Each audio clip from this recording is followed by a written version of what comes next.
ఒకసారి నేను మా సీనియర్ ఒక ఆఫీస్కి ఏదో బయలుదేరామండి. అది 12 ఫ్లోర్ల ఆఫీస్ అది. సరే లిఫ్ట్ ఎక్కాం. లిఫ్ట్‌లో నేను వాడు ఇంకొక కుర్రాడు కూడా ఉన్నాడండి.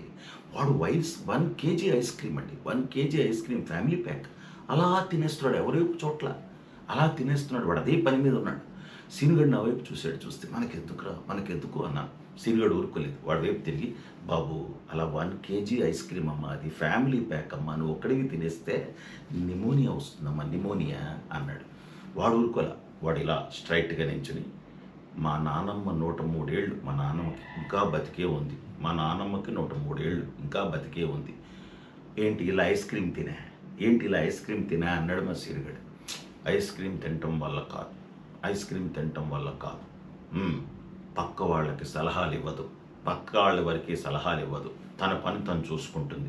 అందుకనే 103 ఏళ్ళు చక్కగా బతికింది. ఇంకా బతుకుతోంది. ఇంకా బతుకుతూనే ఉంది అన్నాడు. అది విషయం.